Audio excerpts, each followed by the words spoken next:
Hello friends, welcome है आपका हमारे चैनल पर।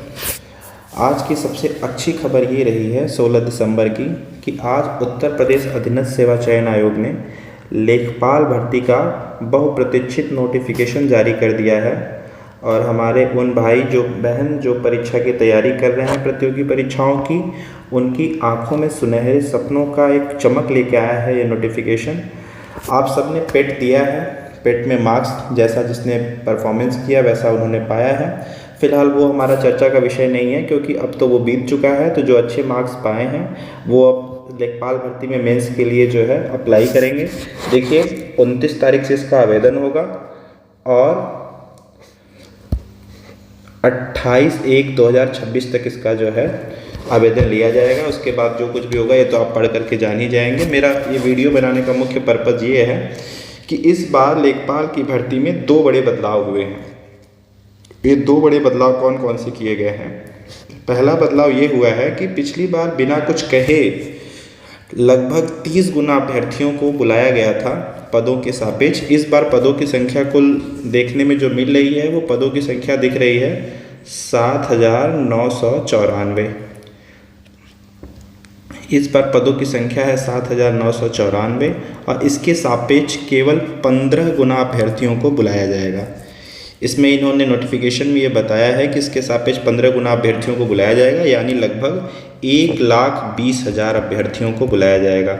हम जानते हैं कि पूरे 19 लाख अभ्यर्थियों ने एग्ज़ाम दिया था। 19 लाख अभ्यर्थियों ने एग्ज़ाम दिया था और इसका 1,20,000 यानी केवल 6% लोगों को बुलाया जाएगा। और ऊपर से नीचे से अगर ऊपर से 6% लेते हैं तो मेरा मानना ये है कि जो 70+ स्कोर रखते हैं पेट में या 95+ परसेंटाइल, वो अपने आप को सेफ समझ के गाजा बाजा से मेंस की तैयारी कर सकते हैं। और देखिए यहाँ पदों की संख्या में लेवल 3 चयन वेतनमान भी दिया गया है आपका कि इतना आपका लेवल 3 का ये जॉब है। और जो 70+ मार्क्स रखते हैं वो अपने आप को सेफ समझें और वो मेहनत से तैयारी में जुट जाएँ। और अभी आपके पास पर्याप्त समय है, करीब 4-5 महीने का समय दिया जाएगा एग्ज़ाम के लिए। हो सकता है मई में चल के एग्ज़ाम हो और तब तक आप अगर 2026 में खुद पे रोज़गार का तमगा लगवाना चाहते हैं तो अभी से ही अपने टाइम टेबल को मेंटेन कर लीजिए। सोना कब है, उठना कब है, जागना कब है। देखिए चारों तरफ इंफॉर्मेशन की बम्बार्डमेंट है। आप YouTube पे जाएंगे नए आप ये सोचिए कि तुरंत जाएं हम कोई कोर्स ज्वाइन कर लें 200-400 रुपये देकर तो मेरा मन पढ़ाई में लगने लगेगा। नहीं, पहले आप खुद को कंसंट्रेट करिए कि हमको ये जॉब लेना है और इस दरमियान हमको इन चीज़ों को ले करके हर वो पहलू से तैयारी कर लेनी है कि कोई भी कोना हमारा छूटे ना। अब देखिए सबसे पहले आज का जो तैयारी हमें स्टार्ट करना है उसके मेन है कि हमको सिलेबस देखना है। सिलेबस में इस बार बदलाव हुआ है और बदलाव इस बार केवल इसमें ये दिया गया है कि अब मेंस में आपको केवल जीएस पूछा जाएगा, जनरल स्टडीज़ के क्वेश्चन रहेंगे, कंप्यूटर के क्वेश्चन रहेंगे एंड यूपी स्पेशल रहेगा। ये 3 चीज़। देखिए कुछ लोग कहेंगे कि अरे यार ये तो बड़ा कठिन कर दिया, इसमें मैथ हटा दिया, हिंदी हटा दिया, रीजनिंग हटा दिया। तो देखिए सारी चीज़ें सबके लिए आसान नहीं होती हैं। मैथ को लेकर खास करके बच्चियां बहुत परेशान होती थी, जो खास करके जिनका इंटरमीडिएट का बैकग्राउंड बायोलॉजी या तो गृह विज्ञान रहता था तो वो थोड़ी असहज महसूस करती थी। तो ये प्रक्रिया जो की गई है खास करके देखिए ये मेंस क्यों ले रहा है, इसको देखना है कि आप लेखपाली के जॉब में आपको ग्रामीण समाज से जुड़ना है, लोगों के अलग अलग भौगोलिक विविधताओं का सामना करेंगे, अलग अलग तरह के लोगों का सामना करेंगे। उत्तर प्रदेश के अलग अलग ज़िलों में जा सकते हैं तो आप वहाँ का इतिहास भूगोल जब नहीं समझेंगे। और कंप्यूटर इसलिए डाला गया है कि भाई अब सारी चीज़ें डिजिटलाइज हो जा रही हैं तो हर व्यक्ति को डिजिटल नॉलेज आईसीटी का नॉलेज होना बेहद नेसेसरी है। तो वो तो ये विज़न देख रहा है ना सरकार या आयोग, विज़न देख रहा है कि भाई कौन लेखपाली का काम करने लायक है। वहाँ जा कर के हमें हिंदी में संधि विलोम समास नहीं करना है। चलिए अब इसका देखिए सैलरी तो यही अब जान लीजिए कि 21,700 रुपये इसका मूल वेतन है। इसका आप इस समय आपका डीए चल रहा है 58% चल रहा है। 58% निकाल लीजिए, अप्रॉक्स मान लीजिए 60% इसका और जोड़ दीजिए, इसमें 12,000 रुपये जोड़ दीजिए तो हो जाएगा आपका करीब 33,000 और डीए 34, कुल मिलाकर लगभग 30,000 आपका 30-31,000 रुपये इसमें आपको इन हैंड सैलरी आपको मिल सकती है। कुल मिलाकर आप रोजगार हो जाएंगे, रोजगारी का तमगा लग जाएगा, सरकारी नौकरी वाले हो जाएंगे। इसके लिए आज से आपको अपनी दैनंदिनी में सुधार करना है। मॉर्निंग में कब उठना है, उठ करके अगर हमको वॉक करने जाना है तो कौन सा वीडियो देखते हुए जाना है, रात को सोना है तो हमने जो दिन भर में पढ़ा हुआ है उसको मन में याद करके सोएं। अगर हम ट्रेन में बस में भी यात्रा कर रहे हैं तो भी हमें कौन सा वीडियो देखते हुए जाना है। थोड़ा वेब सीरीज़ देखना कम कर दीजिए, थोड़ा और बकैती कम कर दीजिए। यहाँ वहाँ फ़ोन लगा करके दोस्तों से बात करना कि यार इसमें क्या पूछेगा, उसमें क्या पूछेगा, ये डिस्कस करने का समय नहीं है भाई। अपने को निखारो, सिलेबस को याद करो। देखिए मेरा वीडियो बनाने का जो मेन पर्पस था, आपका वीडियो शुरू यहाँ से होता है कि ये हमारा सिलेबस दिया गया है। पहला है भारत का इतिहास एवं भारतीय राष्ट्रीय आंदोलन, जिससे 5 नंबर का क्वेश्चन पूछा जाएगा। और 5 नंबर का भारतीय राज्य व्यवस्था एवं भारतीय संविधान से पूछा जाएगा। भारत एवं विश्व के भूगोल से 5 नंबर का क्वेश्चन, भारतीय अर्थव्यवस्था इकोनॉमी है, ग्रामीण समाज एवं विकास से 5 नंबर है, ये आपका करंट अफेयर 5 नंबर है, साइंस एंड टेक्नोलॉजी 5 नंबर, पर्यावरण पारिस्थितिकी आपदा प्रबंधन 10 नंबर। देखिए इसमें कुछ चीज़ों को समझ करके ये रटना पड़ता है। ये 10 नंबर में से तो आराम से आप 7-8 नंबर अपना बना सकते हैं। डाटा इंटरप्रिटेशन बहुत आसान होता है, 10 नंबर। सामान्य हिंदी 10 नंबर। अब आ जाइए कंप्यूटर 15 नंबर का पूछेगा।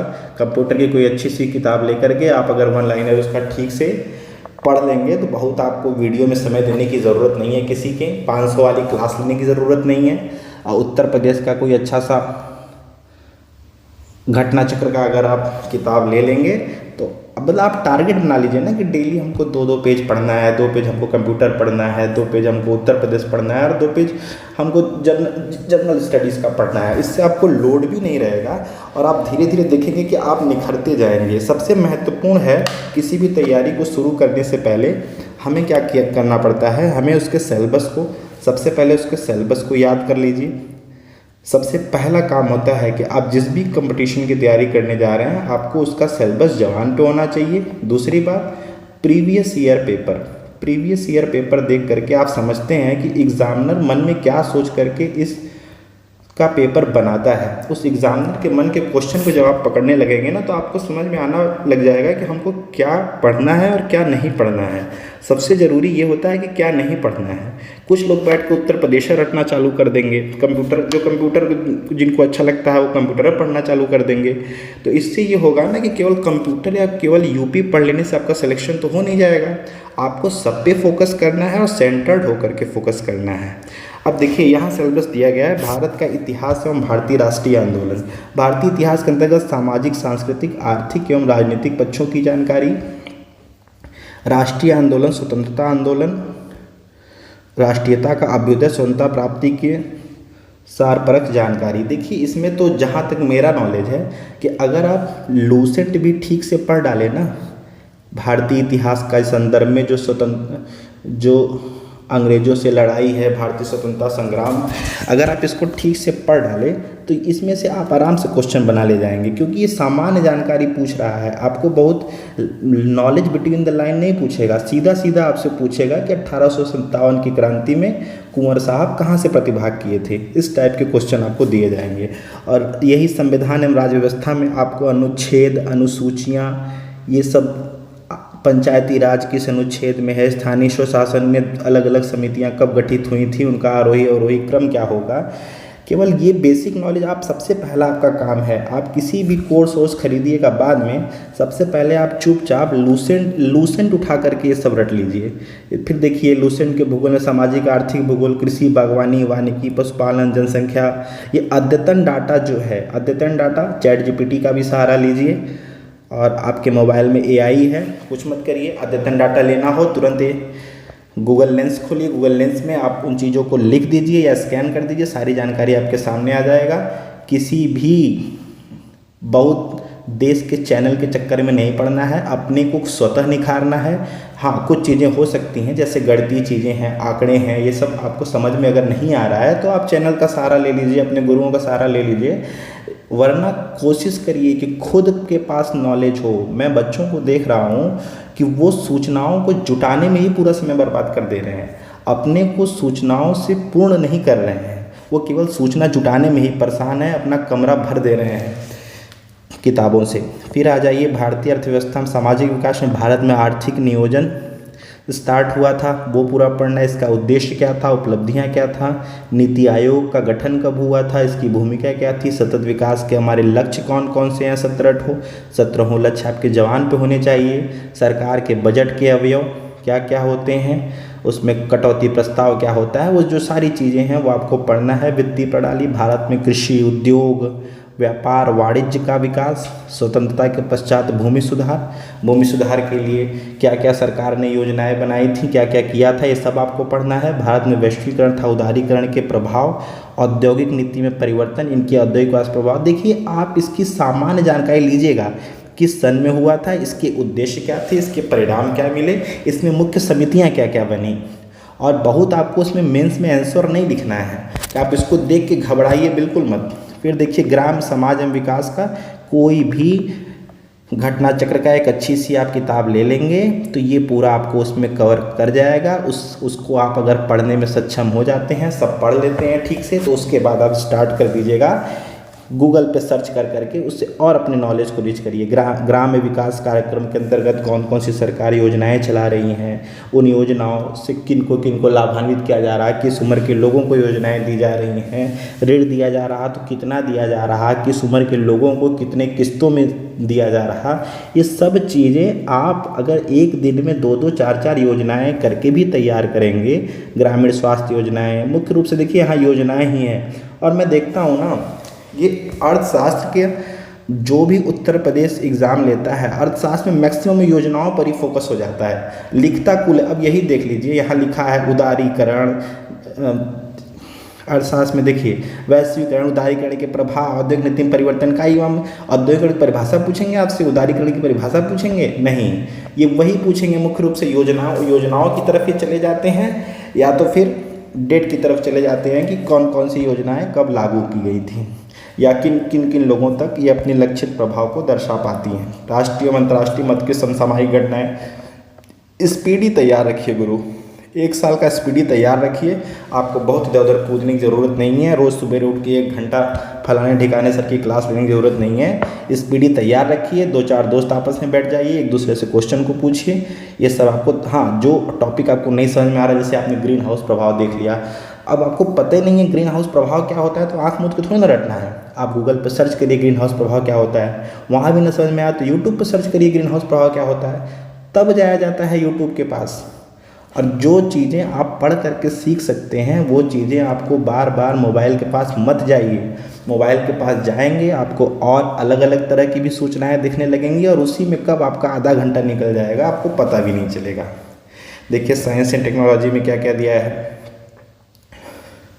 विज्ञान और प्रौद्योगिकी विकास एवं राष्ट्रीय सुरक्षा में भारत की विज्ञान और प्रौद्योगिकी नीति का दैनिक जीवन में अनुप्रयोग, विज्ञान और प्रौद्योगिकी में भारतीयों की उपलब्धियां, प्रौद्योगिकी का स्वदेशीकरण, नवीन प्रौद्योगिकी का विकास, द्विअनुपयोगी एवं तकनीकी उपयोगी प्रौद्योगिकियां, अंतरिक्ष प्रौद्योगिकी आपको ठीक से पढ़ना है, PSLV GSLV कौन कब प्रक्षेपित किया गया, आगे कौन कौन से यान प्रक्षेपित किए जाएंगे, रक्षा प्रौद्योगिकी, इसमें कौन से ईंधन प्रयोग होते हैं, हाल की स्थापना जैसे हिंदुस्तान एरोनॉटिकल लिमिटेड है कब हुई थी, हमारे देश का स्वदेशी विमान कौन है, हमने कितने जो है विदेश से जो है रक्षा तकनीकें आयातित की हैं, ये सब चीज़ें आपको थोड़ा सा दिमाग लगा के पढ़ना होगा। इसके लिए आप किसी भी चैनल का सहारा ले सकते हैं। नैनो टेक्नोलॉजी, अब बताइए इंटर पास बच्चों को नैनो टेक्नोलॉजी सिखाना पड़ जाएगा, इसके लिए आप बिल्कुल जो है कोई क्लास लीजिए या किसी समझने का देखिए, ये इंटेलेक्चुअल प्रॉपर्टी राइट है, बौद्धिक संपदा अधिकार, डिजिटल अधिकारों से संबंधित मुद्दे,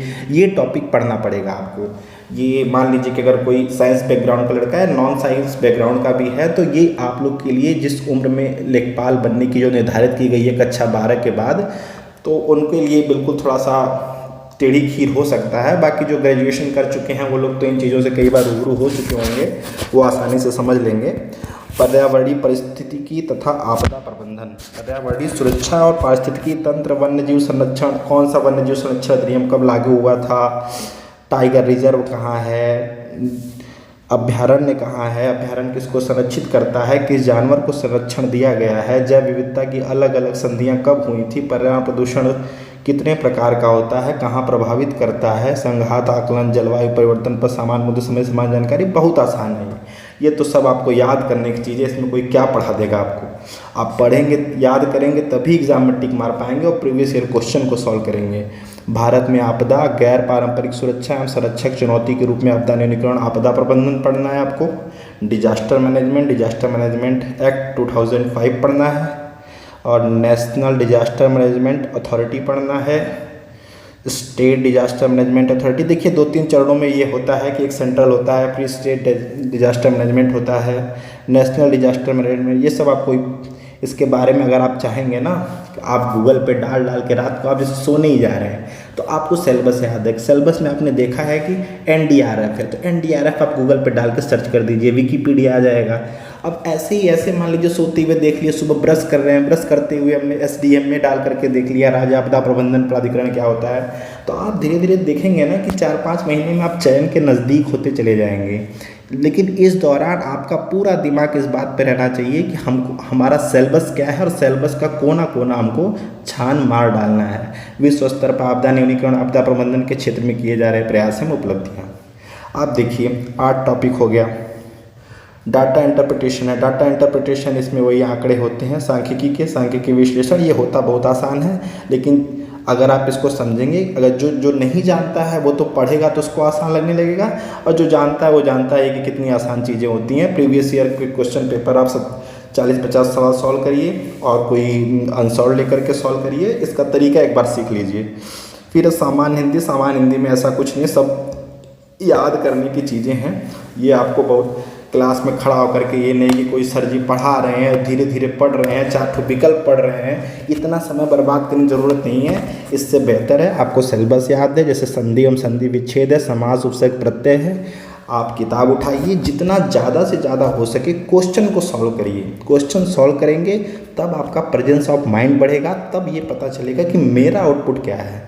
जो पढ़ा रहा है उसको तो अइबा करता है, वो तो आपको पढ़ा ही रहा आता है इसीलिए ना पढ़ा रहा है।